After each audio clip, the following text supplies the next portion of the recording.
গণেশ পূজা মানেই আনন্দ, ভক্তি আর শুভ কার্যের সূচনা। আমরা সবাই জানি ভগবান গণেশ হলেন বিঘ্ননাশক। তার পুজো করলে জীবনের সব বাধা দূর হয়, সুখ শান্তি আসে। কিন্তু মা সারদা দেবী আমাদের এক অন্য শিক্ষা দিয়েছিলেন।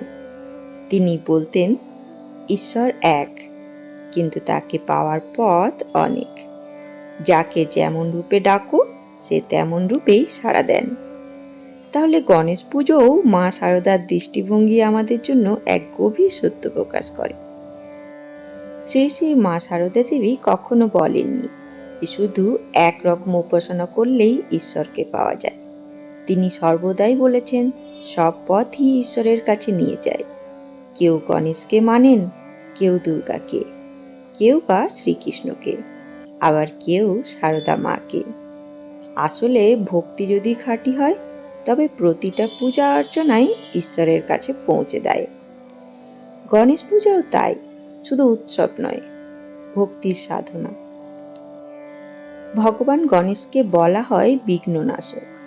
জীবনের বাধা দূর করার শক্তি তিনিই দেন। গণেশের বড় কান মানে অন্যের কথা ধৈর্য নিয়ে শোনা। তার বড় পেট মানে ভালো মন্দ সব কিছুকেই ধারণ করার ক্ষমতা। তার একটি দাঁত ভাঙা মানে ত্যাগ করতে শেখা। মা সারদা দেবীও একই শিক্ষা দিয়েছিলেন। তিনি বলতেন, সহ্য করো, ধৈর্য ধরো, তাহলেই সব বিঘ্ন কেটে যাবে। তাই গণেশের প্রতীক আর মায়ের শিক্ষা এক সূত্রে বাঁধা। মা প্রায় বলতেন, ভক্তি থাকলে ঈশ্বরকে পাওয়া যায়। ঈশ্বর রূপ, নাম, ধর্ম দেখে না, হৃদয়ে ভক্তি দেখে। তাহলে যদি কেউ গণেশ পূজা করে, ভক্তি ভরে প্রার্থনা করে, তবে তিনি অবশ্যই তার জীবনে কল্যাণ আনবে। মা বলতেন, যা তোমার মনে শান্তি আনে তাই করো। গণেশ পূজাতেও মানুষ শান্তি খুঁজে পায়, বিশ্বাস খুঁজে পায়, আর ঈশ্বরের কাছে যাওয়ার পথ খুঁজে পায়। মা বলতেন, অসংখ্য আচার করলে লাভ নেই যদি মন খাঁটি না হয়। অনেকে মনে করেন সঠিক মন্ত্র না হলে পূজা পূর্ণ হয় না, কিন্তু মা সারদা দেবী বলতেন, ঈশ্বর ভাষায় নয়, হৃদয়ের ভাষা বোঝেন। তাই গণেশ পূজাতেও আসল কথা মন্ত্র নয়, সাজসজ্জা নয়, আসল কথা ভক্তি। ভক্ত যদি ভক্তি ভরে প্রার্থনা করে, গণেশ ঠাকুরও তার জীবনে কল্যাণ নিয়ে আসে।